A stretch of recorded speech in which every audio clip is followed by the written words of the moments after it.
ओम शांति। ओम शांति। सभी बाबा को बहुत प्यार से बोलेंगे ओम शांति। आज 5 तारीख के शिव बाबा की महावाक्य है। आज प्यारे बाबा ने कहा, मीठे बच्चे अब घर जाना है, इसीलिए देही अभिमानी बनो। एक बाप को याद करो तो अंतमति सोगति हो जाएगी। देही अभिमानी मतलब आत्म अभिमानी बनो, आत्मा का पाठ पक्का करो। प्रश्न बाबा ने पूछा, वंडरफुल बाप ने तुम्हें कौन सा वंडरफुल राज सुनाया है? तो आंसर है, बाबा कहते हैं, बच्चे ये अनादि अविनाशी ड्रामा बना हुआ है, इसमें हर एक एक्टर का पार्ट नोंधा हुआ है। बाबा फिर बोले, कुछ भी होता है, नथिंग न्यू। बाबा कहते हैं, बच्चे मेरी भी कोई बड़ाई नहीं, मैं भी ड्रामा के बंधन में बंधा हुआ हूँ। ये वंडरफुल राज सुनाकर बाप ने जैसे अपने पाठ का महत्व ही कम कर दिया। मतलब शिव बाबा कह रहे हैं, देखो बच्चे, मेरा आना भी ड्रामा में फिक्स है, ठीक है ना।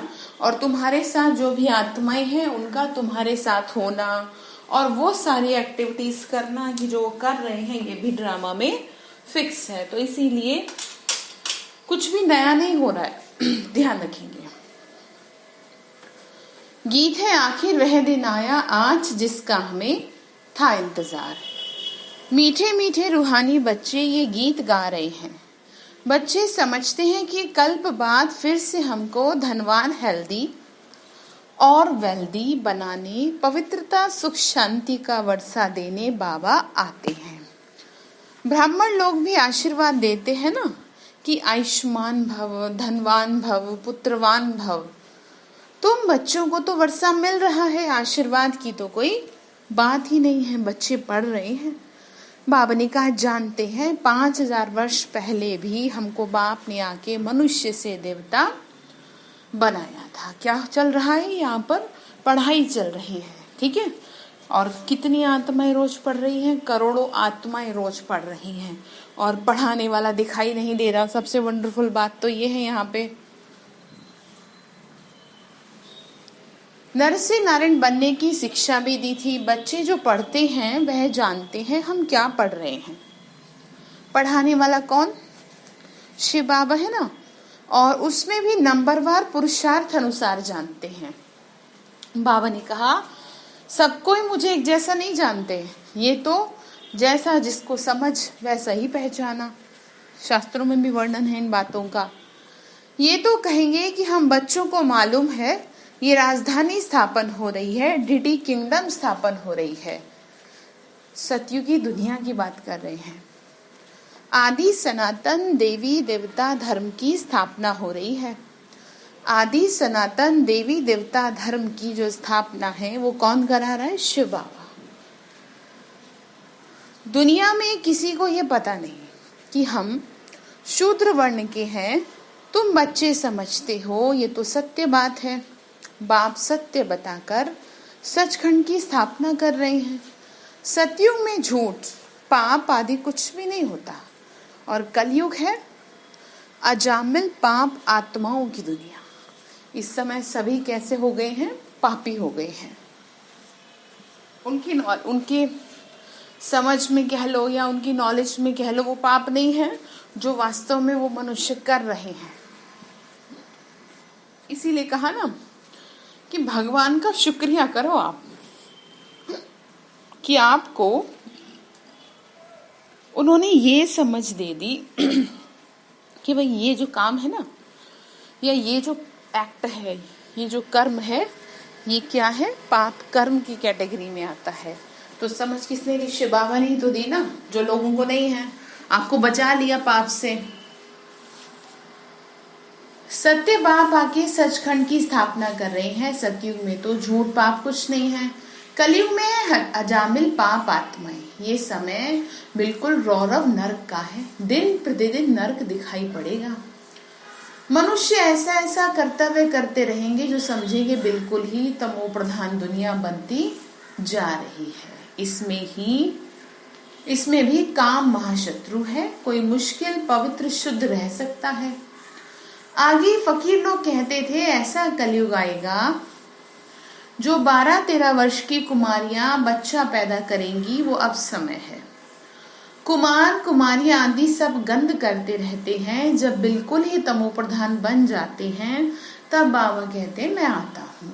बाबा ने क्या कहा, इसीलिए शास्त्रों में है जब जब धर्म की ग्लानि होती है तब मैं आता हूँ। जब जब धर्म की ग्लानि होती है, शास्त्रों में लिखा है ना, तो ये वही धर्म ग्लानि का समय है। तो बाबा ने कहा कि बच्चे देखो, बिल्कुल ही तमो प्रधानता हो चुकी है, मैं भी ड्रामा के बंधन में बंधा हूँ, तुम बच्चों के लिए कोई नई बात नहीं है। बाबा समझाते ही ऐसे हैं, चक्र लगाया, नाटक पूरा हुआ, अब मुझे याद करो तो तुम पावन बन के पावन दुनिया के मालिक बनोगे। कितना साधारण रीति मैंने तुमको समझाया है।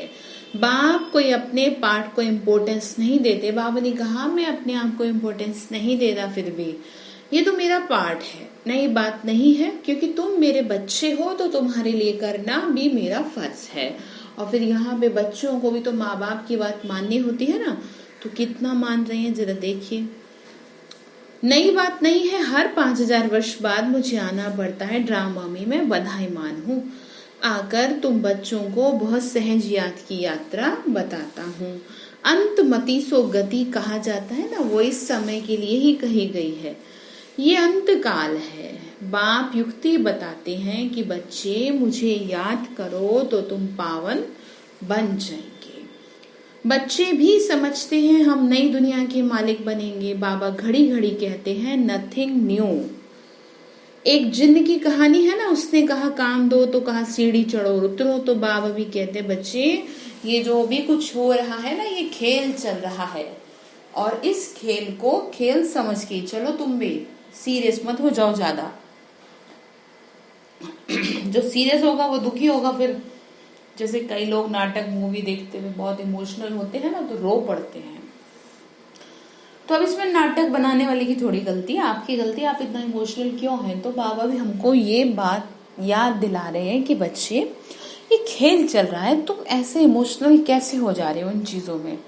बाबा ने कहा बच्चे देखो, सीढ़ी चढ़ने उतरने का खेल जैसे जिन्न का है वैसे तुम्हारा भी है, बहुत सहज है, परंतु युद्ध कौन सी, ये ना समझने के कारण शास्त्रों में लड़ाई की बात लिख दी। वास्तव में माया रावण पर जीत पाना तो बहुत बड़ी लड़ाई है।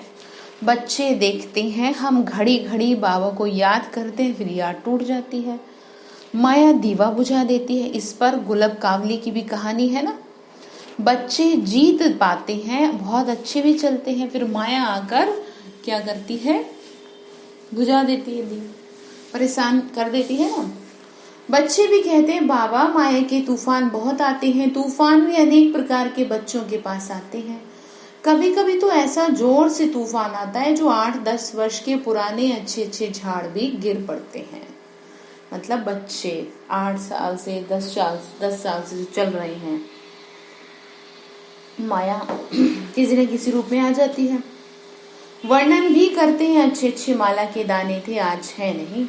ये भी मिसाल है, गज को ग्रह ने खाया। गज कौन होता है, हाथी, ग्रह मगरमच्छ।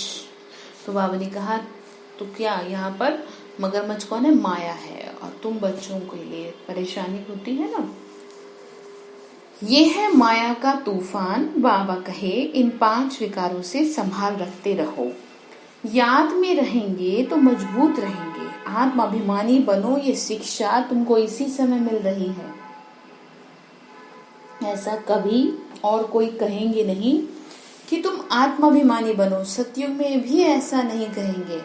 नाम रूप देश काल सब याद रहता है। बाबा ने कहा इस समय तुम सबको मैं समझाता हूँ, अब वापस जाना है। तुम पहले सतो प्रधान थे ना, सतो रजो तमो में तुमने पूरे 84 जन्म लिए, उसमें भी नंबरवार पूरे 84 जन्म। ये पहले पहले श्री नारायण थे, इसके लिए कहते हैं गोया, सबके लिए समझ जाते हैं। बाबा ने कहा कि पहले मैं प्रायोरिटी लक्ष्मी नारायण को देते हुए और बाकी चीजों को समझा रहा हूँ। मतलब बाबा ने कहा इनके लिए कहा कह रहे हैं तो सबके लिए समझ जाते हैं। लोग सोचते हैं कि बाकी लोगों के लिए भी भगवान ने किया, ठीक है ना। वास्तव में लक्ष्मी नारायण की बात है। झाड़ में भी दिखाया है ना, क्या कहा, झाड़ में भी दिखाया है। क्या दिखाया है? यही सारी चीजें। यहाँ श्री नारायण और पिछाड़ी में ब्रह्मा खड़े हैं, नीचे ये राजयोग सीख रहे हैं। प्रजापिता को कभी परमपिता नहीं कहेंगे, परमपिता एक को कहा जाता है प्रजापिता, फिर इनको कहा जाता है ये देहधारी है, वो विदेही विचित्र है। लौकिक बाप को पिता कहेंगे, इनको प्रजापिता कहेंगे। लौकिक बाप को पिता कहेंगे और इनको क्या कहेंगे? प्रजापिता। यानी कि हम सभी आत्माओं को इनके द्वारा ज्ञान प्राप्त हुआ ना। प्रजापिता ब्रह्मा परमधाम में नहीं कहेंगे, वो तो यहाँ साकारी दुनिया में हो गए। सूक्ष्म वतन में भी नहीं है, प्रजा तो है स्थूल वतन में, ठीक है। यानी यहाँ पर प्रजापिता को भगवान नहीं कहा जाता। भगवान का कोई शरीर का नाम नहीं है। मनुष्य तन जिस पर नाम पढ़ते हैं उनसे वो न्यारा है। मनुष्य तन जिस पे नाम पढ़ते हैं, यानी शिव बाबा नाम रूप से न्यारे हैं। उनका नाम बस शिव है और शिव का मीनिंग है कल्याणकारी। परंतु आत्मा तो है ना, नाम रूप से बाबा ने आत्मा तो है ना, साधु संत आदि कुछ भी नहीं जानते। वो लोग सिर्फ घर बार छोड़ते हैं, बाकी दुनिया के विकारों के अनुभवी है ना। छोटे बच्चे को भी कुछ पता नहीं रहता, इसीलिए उनको महात्मा कहा जाता है। 5 विकारों का उनको पता ही नहीं रहता। छोटे बच्चे को पवित्र कहते हैं। इस समय तो कोई भी पवित्र नहीं है। छोटे से बड़ा होगा फिर भी पतित तो कहेंगे ना। बाबा समझाते हैं सबका अलग अलग पार्ट है, इस ड्रामा में फिक्स है सबका पार्ट, तो तुम क्यों दिमाग लगाओ किसी में, है ना। बोलो, सभी का पार्ट सबको मिला हुआ है, तो आप अपना दिमाग और चीजों में लगाएं तो ज्यादा फायदे में रहेंगे। कौन क्या कर रहा है, क्यों कर रहा है, कैसे कर रहा है, अब बस ठीक है। बाबा कह रहे हैं, बाबा ने बोला बच्चे देखो, ऐसे नहीं कहेंगे कब से शुरू हुआ ये ड्रामा, इसमें कोई कुछ नहीं कर सकता। जैसे समुद्र आकाश का अंत नहीं निकाल सकते ना, तो ये भी अविनाशी ड्रामा है। कितना बड़ा वंडर है बताओ बाबा ने कहा। जैसे बाबा वंडरफुल, वैसे ज्ञान भी वंडरफुल। कभी कोई बता नहीं सकता, इतने सब एक्टर्स अपना अपना पार्ट बजाते ही हैं।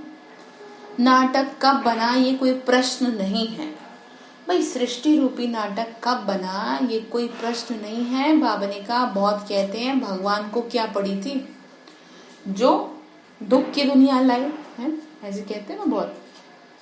बाबा ने कहा, अरे ये तो अनादि है, प्रलय तो होती नहीं, इतनी बात तो समझा दी ना। बनी बनाई बन रही है, नहीं कुछ भी नहीं बनती। अब ऐसे थोड़ी कह सकते हैं कि क्यों बनाई, लेकिन हाँ आपका जीवन नया बन सकता है, आपके जीवन में परिवर्तन हो सकता है अगर आप चाहेंगे तो। ऑप्शनल है ये क्योंकि करना तो आप ही को है ना, और थोड़ी कोई कर देगा, आप ही को करना है और हर हाल में करना है, तभी होगा कुछ। बाबा ने कहा, बच्चे जब समझदार बनते हैं तो दिन प्रतिदिन उन्नति को पाते रहते हैं। पहले पहले तो बाबा बहुत थोड़ा थोड़ा सुनाता था, वंडरफुल बातें थी, फिर भी कशिश तो थी, उसने खींचा, यानी अट्रैक्शन था। भट्टी की भी कशिश थी। शास्त्रों में दिखाया है कृष्ण को कंसपुरी से निकाल ले गए। अब तुम जानते हो ना, कंस आदि तो वहां होते नहीं। कहाँ पर? सतयुग में थोड़ी कंस होंगे। गीता, भागवत, महाभारत ये सब कनेक्शन रखते हैं तो कुछ भी नहीं। कहने का मतलब ये है, ये सब जो है ना, इनके अंदर का जो सार है वो मनुष्य को समझ में तो आता नहीं, लेकिन इन सब की बातें, इन सब का रहस्य ये मुरली के थ्रू बाबा ने समझा दिया। बाकी थोड़ी कुछ है, ऐसे समझते हैं दशहरा आदि परंपरा से चलाया। रावण क्या चीज है ये कोई भी नहीं जानते। जो भी देवी देवता थे वो नीचे उतरते उतरते पतित बन गए, यानी जन्म लेते लेते है ना, बाबा ने कहा डाउन हुए ना, ऊपर से नीचे, ठीक है। अब इतने नीचे आ गए, वापस ऊपर चढ़ेंगे। बाबा ने कहा इसीलिए खेल है, पतित बन गए रड़ियां भी वह मारते हैं जो जास्ती पतित बने हैं, इसीलिए पुकारते भी हैं पतित पावन। ये सब बातें बाबा ही बैठ समझाते हैं। सृष्टि चक्र के आदि मध्य अंत को कोई नहीं जानता, बस तुम जानते हो। तुम जानते हो और तुम जानने से बन जाते हो चक्रवर्ती राजा। त्रिमूर्ति में लिखा हुआ है ना, ये तुम्हारा ईश्वरीय जन्म है। ब्रह्मा द्वारा स्थापना, शंकर द्वारा विनाश, विष्णु द्वारा पालना। विनाश भी जरूर होना है। नई दुनिया में बहुत थोड़े होते हैं, अभी तो अनेक धर्म हैं। बाबा ने कहा कि नई दुनिया में एक ही धर्म, यानी एक ही धर्म होगा, वो है देवी देवता धर्म। समझते हैं एक आदि सनातन देवी देवता धर्म है नहीं, फिर जरूर वो एक धर्म चाहिए। महाभारत भी गीता से संबंध रखती है। महाभारत भी गीता से संबंध रखती है ना। अर्थ तो समझा रखा है ना पहले से, ऐसे तो है नहीं कि नहीं बता रखा। ये चक्र फिरता रहता है, एक सेकंड भी बंद नहीं हो सकता। कोई नई बात नहीं है। बावनी का बहुत भारी राजाई मिल रही है। बावनी का इतना बड़ा तुमको खजाना दे रहा हूँ है, और तुम्हारे चेहरे कैसे रहने चाहिए। फिर जिसका पेट भरा हुआ होता है ना, वो गंभीर रहते हैं। अंदर में समझते हमने तो अनेक बार लिया, कोई कल की तो बात है। बाबा बोले कल ही तो देवी देवता थे, यानी 5000 वर्ष पहले ही तो थे। बाबा ने कहा तुम ही बादशाही लेते हो, जरा भी फर्क नहीं पड़ सकता। राजाई में कोई कम कोई ऊंच बनेंगे, ये पुरुषार्थ ही होता है। राजाई मिल रही है ना, तो बाबा ने कहा कोई ऊंच बनेगा, कोई थोड़ा डाउन होगा, अपनी मेहनत के हिसाब से चलेगा सब कुछ। भगवान नहीं इसमें किसी को कम ज्यादा कर रहे। तुम जानते हो पहले हम बंदर से भी बदतर थे, अब बाबा मंदिर लायक बना रहे हैं। जो अच्छे अच्छे बच्चे हैं उनकी आत्मा रियलाइज करती है बरोबर हम तो कोई काम के नहीं, हम वर्थ पाउंड बन रहे हैं। कल्प कल बाप हमको पैनी से पाउंड बनाते हैं, यानी कौड़ी से हीरे जैसा बना रहे हैं। कल पहले वाले ही इन बातों को अच्छी रीति समझेंगे। तुम भी प्रदर्शनी आदि करते हो, नथिंग न्यू। इन द्वारा ही तुम अमरपुरी की स्थापना कर रही हो। भक्ति मार्ग में देवियों आदि के कितने मंदिर हैं, बाबा बोले। ये सब है पुजारी पने की सामग्री। जो भी कुछ है भक्ति में, पूज्य पने की सामग्री तो कुछ भी नहीं है। बाबा ने कहा जब तुम पूज्य लायक बन जाओगे तो इन सब चीजों की जरूरत नहीं है। बाबा कहते हैं दिन प्रतिदिन तुमको बहुत पॉइंट समझा रहे हैं, आगे की ढेर पॉइंट्स तुम्हारे पास रखी हैं। वह अभी क्या करेंगे, ऐसे ही पड़ी रहती हैं। प्रेजेंट दो बाप दादा नई नई पॉइंट समझाते हैं। बाबा ने कहा मैं हर रोज नई बात तुमको बताता हूँ। और बाबा ने कहा कि जो लिखते हो नोट डाउन करते हो उनको भी बार बार ध्यान रखना चाहिए, सुनना चाहिए। यही तो पढ़ाई है और क्या है बताओ। जिंदगी में कुछ तो करेंगे ना। जैसे बच्चों को कहते हैं कुछ तो करोगे, तो बाबा भी कह रहे बच्चों ऐसे थोड़े, तुमको इतने टाइम से पढ़ा रहा हूं मैं, तो तुमको रिवीजन तो जल्दी जल्दी करना चाहिए ना पूरा। पिछाड़ी की रिजल्ट ही काम आती है। बाबा कहते हैं कल पहले भी तुमको ऐसे ही बनाया था, सुनाया था। नंबर वार तुम पढ़ते रहते हो, कोई सब्जेक्ट से नीचे ऊपर होते रहते हैं। व्यापार में भी ग्रहचारी बैठती है ना, तो इसमें हार्ट फेल नहीं होना चाहिए। फिर उठ के मेहनत करनी है। मनुष्य देवाला निकालते हैं, फिर धंधा आदि कर बहुत धनवान बन जाते हैं, यानी पहले इंसॉल्वेंसी हो जाती है। यहाँ भी कोई विकार में गिर पड़ते हैं, फिर भी कहेंगे अच्छी रीति मेहनत करो और ऊंच बद पाओ, फिर से चढ़ना शुरू करना चाहिए। बाबा कहते हैं गिरे हो फिर चढ़ो। गलती हो गई, चलो ठीक है कोई बात नहीं, वापस खड़े हो जाओ, उठ जाओ। बाबा ने कहा वापस चढ़ो। बाबा मना थोड़ी करेंगे। बाबा जानते हैं ऐसे भी बहुत आएंगे। बाबा कहेंगे मेहनत करो, फिर कुछ ना कुछ मददगार तो बन जाएंगे। ड्रामा प्लान अनुसार ही कहेंगे। बाप कहते हैं अच्छा बच्चे अब तृप्त हुए, बहुत गोते खाए, अब मेहनत कर लो। यानी बहुत गलतियां की, बहुत विकारी हो गए, अब मेहनत करो, वापस ट्रैक पे आ जाओ। कहता हूँ बेहद के बाप का कहना नहीं मानेंगे, पवित्र नहीं बनेंगे। बाप आत्मा समझ आत्मा को कहते हैं, तो तीर जरूर लगेगा। बाबा ने कहा बच्चे देखो, मैं भी तो तुमसे बात करता हूँ ना, मैं कैसे बात करता हूँ तुमसे, आत्मिक दृष्टि से बात करता हूँ तुमसे, है ना। मैं तो तुम्हारे को आत्मा ही देखता हूँ, मैं थोड़ी शरीर देखता हूँ। क्यों? क्योंकि बाबा आत्माओं का पिता है, शरीरों का नहीं। ठीक है, तो यही समझा रहे हैं। तो बाबा ने कहा कि बच्चे समझो, स्त्री को तीर लग जाए, तीर लगने का मतलब ज्ञान अंदर उतर जाए, अच्छा लगता है। तो कहेंगे हम तो प्रतिज्ञा करते हैं, पुरुष को नहीं लगता, यानी उनको कोई पॉइंट टच हो जाए, उसका है तीर। आगे चल, तुम आगे चल उनको भी चढ़ाने की कोशिश करेंगे। फिर ऐसे भी बहुत आते हैं जिनको स्त्री ज्ञान में ले आती है। क्या कहा बाबा ने? ऐसे भी बहुत हैं कि जिनको स्त्री ज्ञान में ले आती हैं, हर तरह की आत्माएं हैं, है ना। बाबा ने कहा कि बच्चे देखो, वो ब्राह्मण लोग हथियाला बांधने समय कहते हैं ये तुम्हारा गुरु ईश्वर है, और यहाँ बाबा कहते हैं तुम्हारा तो बस एक मैं ही हूँ, एक ही बाप सब कुछ है, मेरा तो एक शिव बाबा, दूसरा ना कोई।